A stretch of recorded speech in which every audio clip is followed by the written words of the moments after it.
How you guys doing out there? My name is Kyle, and today we're going to be talking about War for the Planet of the Apes, which is the third and final installment in the rebooted Planet of the Apes franchise, and is directed by Matt Reeves. The movie begins 5 years after the events of Dawn, and tells the bleak story of Caesar going on a path of revenge against a rogue colonel, played by Woody Harrelson, after he suffers an unmatchable loss, and has to go through intense moral decisions in order to keep the apes alive. This was one of my most anticipated movies of this entire year. I was very excited to see it. I remember going to see Rise of the Planet of the Apes for the first time back in 2011, and at that point, I didn't even know what Planet of the Apes was. So when Caesar says, "No!" that line blew me away because I didn't know apes could talk. I wasn't absolutely in love with Dawn when I first saw it, but I do think the movie has grown on me over time. I was in a very different state when I first watched that movie. War for the Planet of the Apes, I think, is the best of the trilogy. This is a truly amazing movie. I absolutely loved it. Matt Reeves, once again, has proven himself as an excellent director. He's great at crafting suspense, he's great at filming action, but he is at his best with creating dramatic elements, and this movie has that in spades. Something I like about the rebooted trilogy so much is that they feel like different movies each time. Rise was more of the quiet sci-fi drama, then it turned into an action movie at the end. Dawn of the Planet of the Apes was more of a drama with a lot of action sequences. War for the Planet of the Apes is a bleak, suspenseful, emotionally resonant drama, and I was absolutely riveted, scene to scene, by just how much this movie impacted me thematically and personally. It's amazing because we're watching a movie about apes, yet it feels so human. And now I gotta talk about Andy Serkis.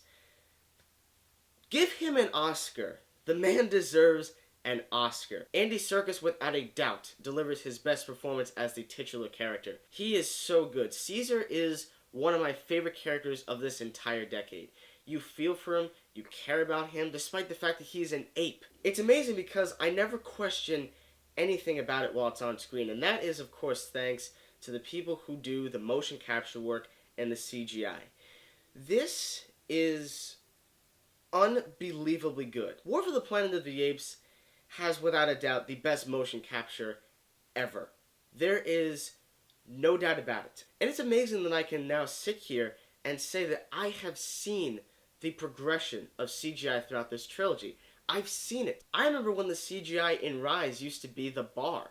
It exceeded it so well in Dawn, but here there is nothing to question about. Everything looks so real. Like I said before, this movie feels like a drama, which means it takes its time. And a big complaint I've heard from people is that the movie is just too slow. For me, the pacing in this movie was perfect. It was great because you got to set up so many things without it having felt rushed. The movie is not hell-bent on showing you the most explosive action your eyes have ever seen. There are multiple scenes in this movie that actually feel like a silent film. And it's astounding because a movie of this high caliber, to have moments and even scenes that feel like they are silent films, it's completely unconventional, and that's what I really appreciated about it. Of course, if you've seen the trailer, you know that there is a girl in the movie called Nova, and if you've seen the original Planet of the Apes, you know that Nova was the character that Charlton Heston really liked. But in this movie, she's played by a young girl. I believe her name is Amiah Miller. She did an amazing job with this role. I'm not going to give anything away about her character, but she was really, really good. I also love Maurice. I've always loved Maurice, ever since Rise. He's always been a really cool character. He's someone who stands behind Caesar. I've always liked him. He is once again fantastic in this movie. And finally, there's Woody Harrelson, who plays the rogue colonel. I love Woody Harrelson. He's had some crazy roles. He's done some crazy stuff in real life. I've loved him in almost everything I've ever seen him in. He delivers one of the best performances of his career because I was actually quite terrified of his characters throughout a large portion of the movie. And what I love about him is that even though he's rogue, even though you think he is this incredibly evil man, which in some ways he kind of is, and even though you believe he's crazy, he has a secret that I cannot in any way spoil for you.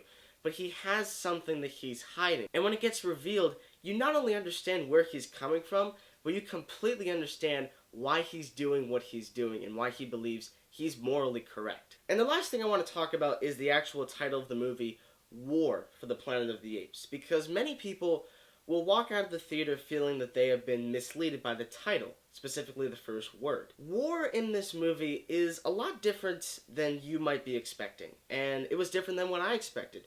I expected there to be a colossal amount of action sequences, and I heard from a lot of people from pre-screenings that it had a true emotional core to it, and that it was way more dramatic than they expected to be. So I went into the movie with that frame of mindset, and I was very impressed because it combined both, but in a lot of ways, the dramatic elements overshadow the action. There's plenty of action in this movie towards the end. You're going to get a battle scene. You're going to get action in the movie. But the word war is not necessarily geared toward the action in the movie.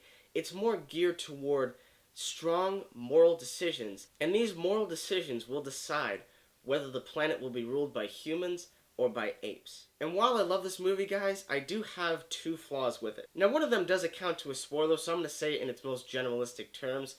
There is a comedic object that is used to distract a guard. And to me, it felt very out of left field, and I didn't really find it funny, although a lot of other people really did. But the second one is an even bigger one, and it's something that a lot of other critics and reviewers and audience members have praised, and that's Bad Ape. Now look, I love Steve Zahn. Steve Zahn, in my opinion, is one of the most underrated actors of all time. Just watch the movie Joyride. That movie is incredible, but his performance is phenomenal. Unfortunately, though, his character, Bad Ape, is trying to be a comic relief character. And he started off fine. I liked his introduction. I liked the kind of things that he explained to Caesar. But after a while, he just became a little bit annoying to me. And the movie is a bleak drama, as I said before. So to have a comic relief in a movie this dark and this dramatic, to me just wasn't really needed. In the end, guys, War for the Planet of the Apes is bleak, suspenseful, and emotionally resonant. And it concludes one of the best trilogies I've ever seen. I'm going to give this movie an A. Guys, if it wasn't for Bad Ape, this movie would have easily gotten an A+ from me. It was so close, I just wasn't really a fan of his character. But did you like him? And more importantly, did you like War for the Planet of the Apes? I'd love to hear all your comments, so send them down in the comment section below. Guys, thank you so much as always for watching. Look forward to a classic review I have planned this week. I'm not going to tell you what it is, but if you follow me on social media, you definitely will know. And finally, Dunkirk is going to be released on Thursday. I have been looking forward to that movie ever since the title was announced. I am so pumped for Christopher Nolan's next movie. I can't wait. Guys, thank you so much as always for watching, and stay tuned.